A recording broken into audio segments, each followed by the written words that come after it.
Sounds like a great thing to do. Yes, It's supposed to be all sunny all week, from my understanding. Sunny and hot. So roll the windows up and turn the air conditioner on. Yeah, that's right. And then make sure you go in an air-conditioned house while you're at it. We were talking about it the other day. Back in our younger days, before air conditioning was a staple, it was an option back for a long time. Yeah, we used to brag on our car saying we had Armstrong power steering.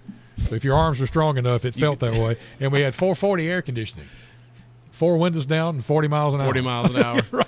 Well, even back during my time, my first vehicle I had, which was a little Mazda B2000 pickup truck, back when pickup trucks were what they were supposed to be trucks, and they didn't cost $50,000-$60,000. Yeah. It did not have an air conditioner on it, so it had the old roll down air conditioner and the little corner windows, which those things were great because you could point them right at your head. And, right. Oh yeah, little blow vent it right windows. in. I love those. Oh man, did it get hot in there though? When I bought a Z28 Camaro from a guy back in I think it was a 68 model, so it was late 68, early 69. I bought it from him, and he had gone and put a Montgomery Ward's under dash hang-on air conditioner on that thing. My uncle had one of those in his Maverick. Yes, I paid him the money, the cash for the car, took it home, and immediately took that thing off. I was 18 years old, and an air conditioner back in those days was known as a power robbing device. Well, yeah, that's true. And that Z28 was a solid lifter engine. It would go 7,000, 7,500 RPMs and never break a sweat. Right.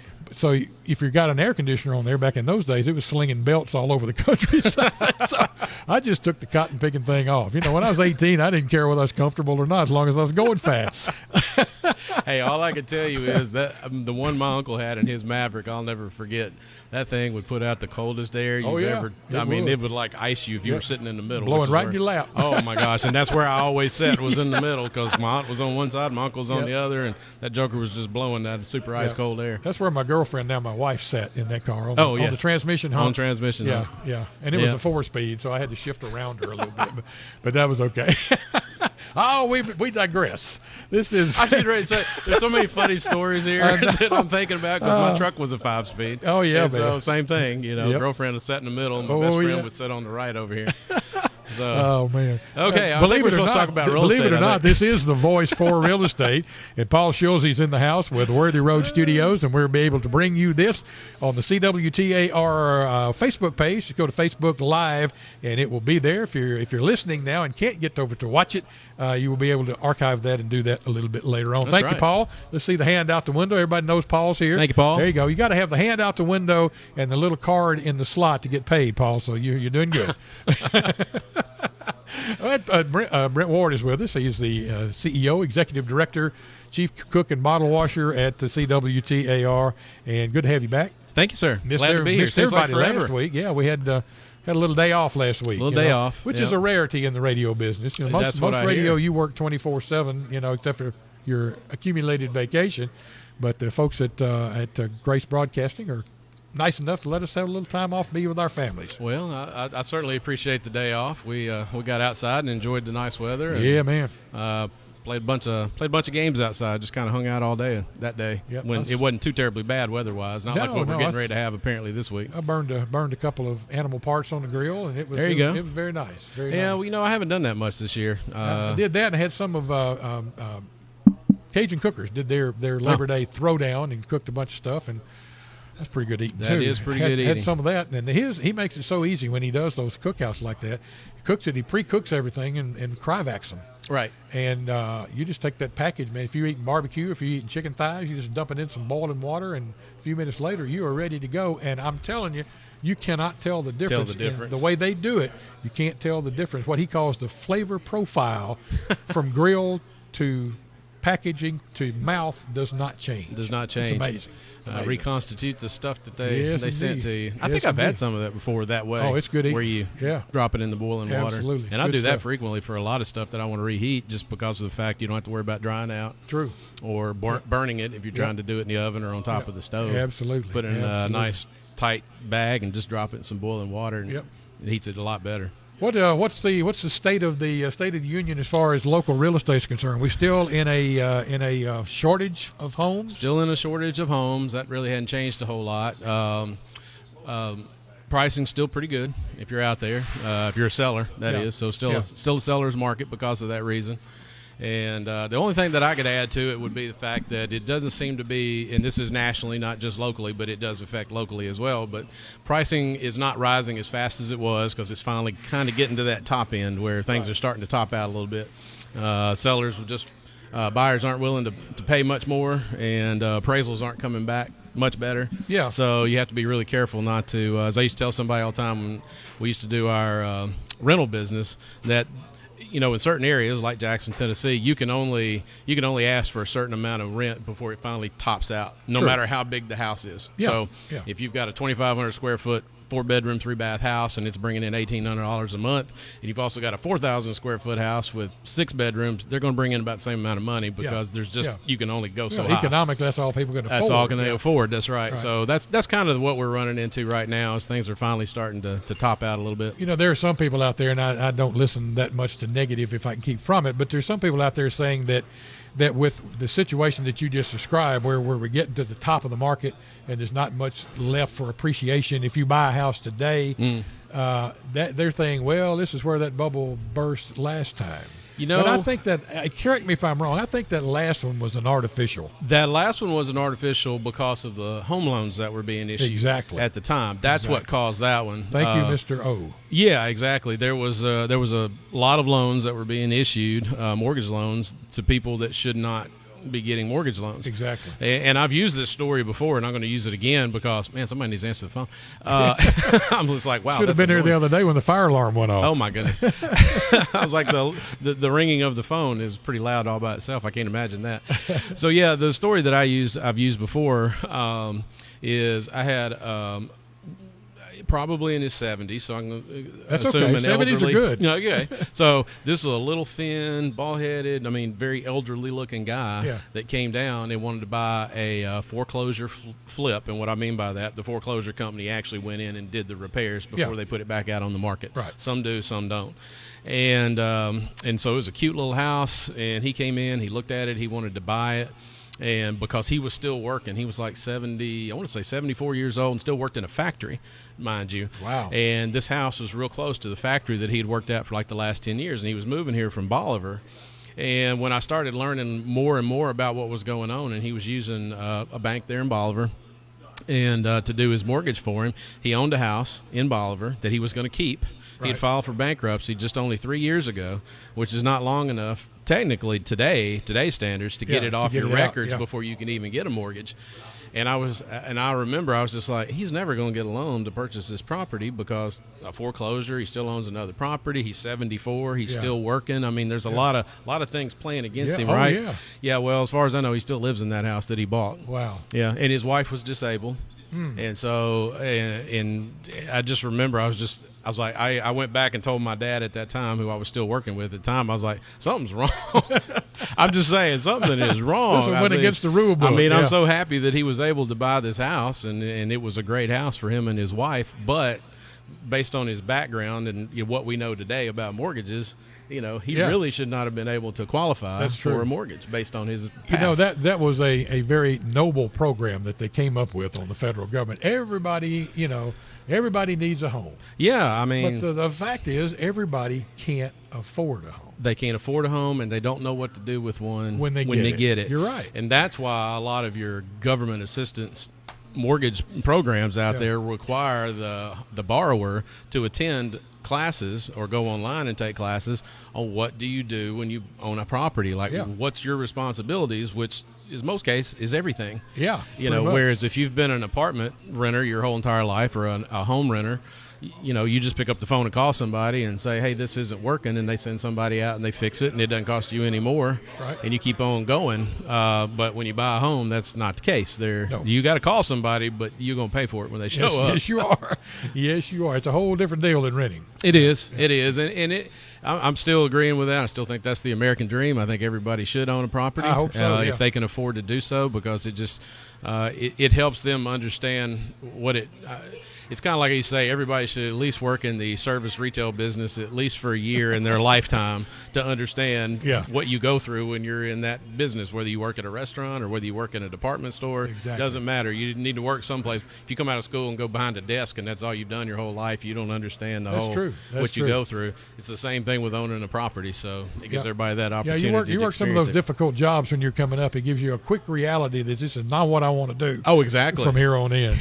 Yeah. My son worked at Dick's for, goodness gracious, 5 or 6 years, I guess. Yep. And he told me many times, he said, I do not want to do this for the rest of my life. He goes, I'm telling you right now. He says, it's very stressful when I come home and somebody's chewed my rear end off 3 or 4 times today over something that I have no control over. My son worked as a mascot for a local business one summer when he was in high school. He got the idea pretty quickly that was not the way he was going to make a living because those mascot things are hot, and he was working in the summertime when he was out of school. That didn't work. So I've done that one time in my life, and thank goodness it was in Virginia in the middle of winter, almost in a Christmas parade. Yeah. And all I had to do was wear it around the mall for a little while. I was Santa Mouse. And I was supposed to be in the parade, but we got that switch where I got to go watch the parade, didn't have to be in the parade. There you go. Just walking around the mall with that thing on, when I took that thing off, I was, oh my gosh, I was so hot. I was just covered. I was soaked. So, those mascot things are pretty hectic. But other than that, that's kind of what's going on with real estate now. What are the major segments in Jackson, Madison County, and West Tennessee as a whole? Price range, what's selling? What's the demand in? Is it high end, low end, medium? Medium is the main demand because the actual median price range in Jackson right now is somewhere in the about 160 range, somewhere between 160 and 170. Yeah. But the problem there is you got to find something in that price range. Yeah. And then those people that have a house in that price range are looking to possibly move up, so they're moving up to the 250 price range, roughly between 2 and 250, but then you run into a problem there. Can't find anything in that price range you want to move to, so you don't want to market, because our house is in the 150 range on a 1 acre lot. Yeah. So we could sell it really quick. I know we could if we put it on the market. But the same problem we've always run into is where are we moving to if we want to stay in the same area that we're currently living in right now. Exactly. And at any point in time, I can go online and look, and if I can find 3 houses, that's a good search that fit our price range and what we're looking for. But as I was telling Paul right before we came on the air, most of those needed some work. In this house, when we bought it, needed work, and we swore them down. We weren't ever going to do that again. Especially now that we have 2 kids. We bought this one. We didn't have it. We had one, and he was older. Now we have 2. That's almost impossible to try to live and work on a house at the same time. I live out north off Pleasant Plains Road, north of Orwell Road, in Hunter's Green, that area. That's where my parents live. And we've been there almost 16 years now, and it's very, very much settled. Not a lot of movement out there.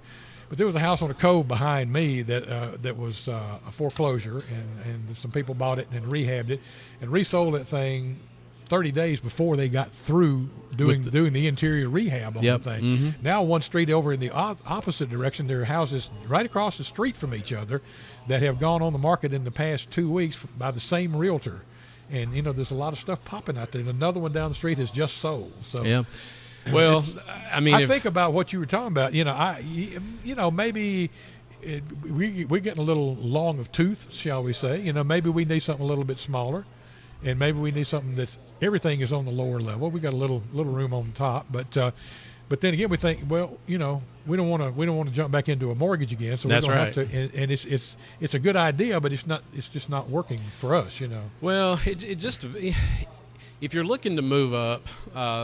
And you can find a new construction, and see, that's the thing. Even the new construction, most of those are sold before they ever can complete the footing. I know. We rode out yesterday after church and looked at a new subdivision that's being built out there off Ashport Road. And it's taken them longer to get it developed, but it's finally developed. The roads are in, and now they've actually got 7 footings out there right now. Wow. On the ground, and these houses are going to be 320 probably and up. Is that new subdivision near Windy City Road? Yes, it is. Okay. That's the new one out there. Was going in. What price range houses? It's going to be 320 to probably 400. Wow, gated. Gated subdivision. Cool.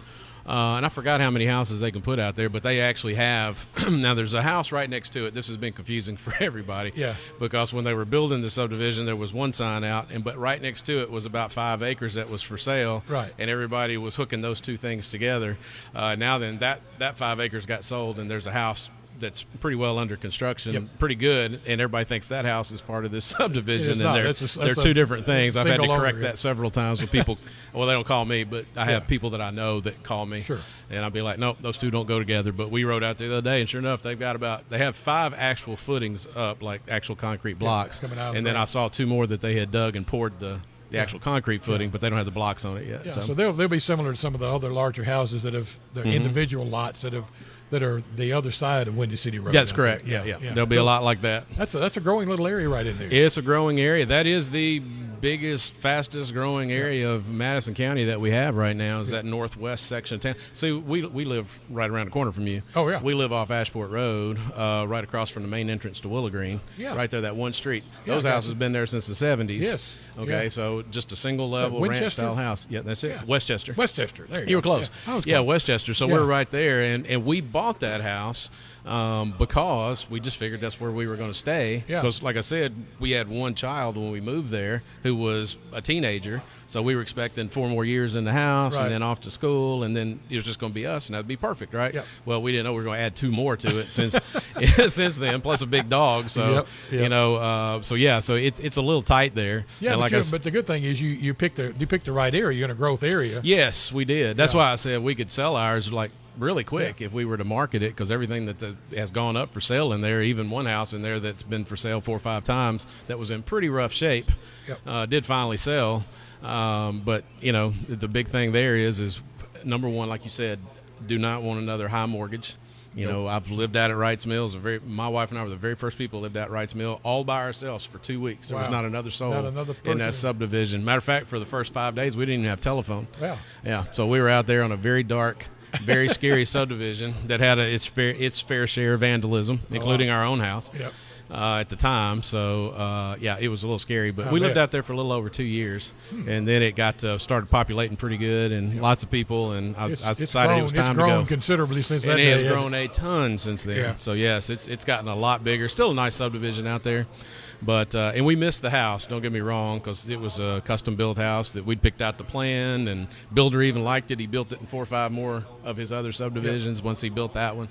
And we missed the house, but enjoy where we are now with the 1 acre and the single level and all that kind of good stuff. You are listening to and watching on Facebook CWTAR's presentation of Voice for Real Estate. Brent Ward is your host today, along with myself and our sponsors. We always want to take just a moment and let you know the fine folks who to make it possible for us to do this show on a weekly basis on Monday. And we kind of do them in the order that you need them if you're in a real estate transaction. We always say yes. You definitely want to use a licensed real estate agent to do the transaction with you. There's so many ins and outs and so many things that you need to take care of that they are acutely aware of, and you may not be. And one of the things that they suggest, and we've talked about this many times, is before you go to that realtor, you got an idea you're going to buy our house or you need to sell a house, but preferably, primarily if you're buying, you need to go talk to someone about how much can I afford. That's right. And that would be the folks at Leaders Mortgage Services at on 35 Stonebridge. 215-6678 is their phone number. They can sit down and talk with you and counsel you and run through all of the different types of mortgages that are out there. Used to be conventional FHA, VA, Farmers Home, and that was about it. That's right. Now everybody and their brother's uncle has a program out there, and that can be to the buyer's advantage. That's right. You may find one that'll help you with the down payment if you're a first-time buyer. You may find somewhere there is no down payment necessary. That's right. But we don't know that, us walking around on the streets every day. They do, and they can put you in the right spot. They'll run all the diagnostics for you and say, okay, based on what you're telling me and what we've been able to verify, you can buy a house in the 175 to 200,000. That's a huge spread, That's a huge Jimmy. spread there, yeah. Well, that would be my figure, not there. But they'll tell you where you can afford to be, and then you can go out and you don't have to look all over town. You can look in those spots. That's right. Leaders Mortgage Services, with Leaders Credit Union, of course, being the parent company, they'll take care of you. Once you get to the buying situation, you're going to have to insure it, particularly if you have a mortgage. They're going to require it, but it would be kind of ridiculous to live in a $200,000 house and not have it insured. Yeah, that wouldn't work. That wouldn't work. That wouldn't work. Somebody's going to do something, and you're in trouble. Angie Hooten Hughes, you've heard that name before. She's the agent locally for Allstate Insurance, has a Jackson office at 668-1990. She can help you with the homeowners, explain to you what all that covers and what other things you might need. And she can also counsel you on your umbrella coverages, your liability coverages, your automobiles, and just about any type of life insurance that you could want in a package. Put it all together, save you some money, and save you some headaches. So just give her a call or her agents here in town. Angie Hooten Hughes, the agent for Allstate, 668-1990.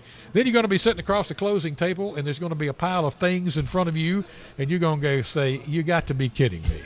I did this for a living at one time, and I still say, you've got to be kidding me. Better get that wrist worked up, ready to sign some signatures. Right. So in order to make sure that you've got clear title to that house, and it is yours and nobody else's when you sign that paper, the attorneys get involved. And we always suggest Bird and Bird. They've been doing it in this market since 1985, residential and commercial, title searches, insurance, foreclosures, should it come to that. They can handle that, buy-sell agreements, all the things that go into buying a house and buying it properly. Charles Bird will carefully review all the aspects of that transaction, including research and verification of titles, covenants, and restrictions, and as well as other things like zoning and deed restrictions, which you have to be very careful of these days. Bird and Bird Attorneys, 424-7188, another of our three great sponsors here on CWTAR's Voice for Real Estate. That's right. Yes. Appreciate all of them. Let me ask you a question that came to my I started to say fertile mind, but no, feeble mind would be okay. Would be more like. Is there ever a good situation to trade houses in the market as it is today? In today's market, sure. I think property trades, and let me just verify that it is what it is, but it's also a little misleading, and I'll explain what I mean by that. So, yes, actually, my parents have done a property trade before, and it's interesting how that works because you just have to find that person that needs what you have, and they have to have what you need. Yeah. And but that's about the extent of the trade part of it, because here's the deal. Both of you have to be able to qualify for whatever house it is you're trying to buy that you're moving into. Now, the advantage is you know what house you're buying. They know what house they're buying. You're moving at the same time. You're selling at the same time. Right. It's back-to-back closings, typically at the same location. And it's pretty quick. It's pretty simple, and provided everybody – it's the only one you have to worry about is the one that's moving up. So if they're moving from a smaller to a larger house, that's the only mortgage that you really have to worry about. Moving from a higher down to a smaller one's typically not a problem because they're going to take into consideration you're getting ready to drop off that mortgage. You got one off of, That's right. Exactly. So, it works out pretty good, and my parents have done that. They actually moved from their house. I forgot what subdivision they were living in, kind of out in your area where you are, but it wasn't Hunter's Green. And they moved out to the Timbers. Just happened to find somebody that needed a house that was a little bit smaller and had a swimming pool, which theirs did. Right. And I don't even remember how that negotiation started. So they moved out to the Timbers, and it worked out great. And the moving trucks actually passed each other on the way. Cool. They moved on the same day, the whole works and everything. So that's neat. So it does happen. And if you can find some, even in today's market, that can still happen in today's market. It's just being able to find that person that needs what you need. I try it all the time. Let me throw another wrinkle into the mix. Yeah. Trading from an existing home to a new home. Does that happen? Yes, that happens as well, too. Some of your builders are investors. Yeah. And they don't have a problem with that. Not to give any builders' names on the air, but so keep it fair with everybody. Sure. But there are some builders out there that will do that. And I've talked to several builders about our house that we live in now, possibly about doing a trade versus doing a new home construction. Right. And when that time comes for us, we're probably going to stay where we are at least another 2 years, and we may just stay there forever. Who knows? That was the whole idea when we bought it.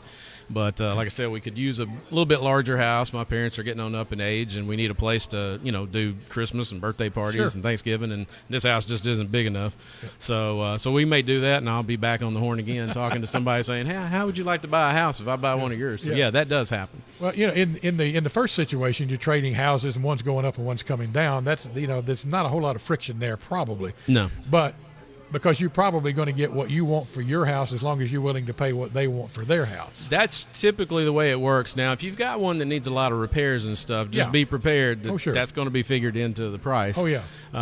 So that's one thing. You just need to get somebody out there. Number one, find one that will be willing to do it. Yeah. And number two is get them out to your house so they can see what they're dealing with. Exactly. And that kind of gives them an idea. But as far as the misconception is if I'm buying a $300,000 house and my house is worth $150,000, you're not giving them your house and then they're going to take $150,000 off the purchase price. That's not the way it works. And that's the misconception that a lot of buyers think about when they think, well, a builder's going to buy my house, so now I'm only having to pay this. That's not the way it works. No, because they're going to take it and flip it. They're going to take it and flip it. They're not in the house inventory business. They're paying off your mortgage, so you can go get a new mortgage for the new property. Exactly. And that's the part that they miss because they think they have something to do with each other, and they do, but very loosely.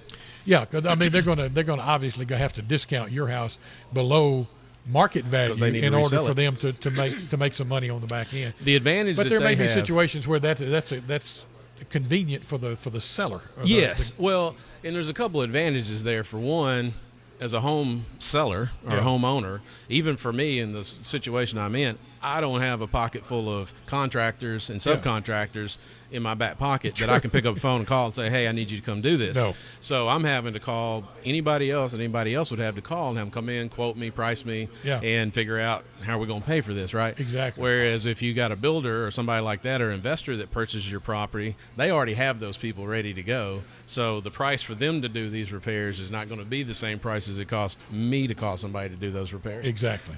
So that's the advantage that they have, and that's why sometimes it actually works out pretty good that way. Yep.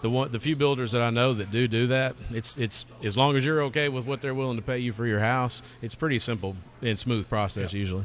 Yeah, we got a couple of minutes left. Anything you wanted to touch on? Or? Well, I was going to touch on something, but we don't have enough time to talk about it because it'd be way too complicated for me to talk about. So we'll save it for next week. Well, I've got somebody coming on the show next week. Okay. So we've got somebody, Dr. Sandra D. I bet you know her, don't you? I do. Yeah, I figured she'll be here next week, but she's not going to talk about doctor stuff. Okay. She's going to talk about the International Arts and Food Festival that's coming to Jackson because we're one of the sponsors this year. Oh, great! For our first time ever, and we want to get the word out to them. So I got it's odd you brought that up. I got a text from my son the other day. We're keeping the twins later in the month so they can have a little time away. Sure. And he texted me and he said, "Oh, by the way, the International Arts and Food Festival is that weekend, and the girls want to go." There you go. I'll be there.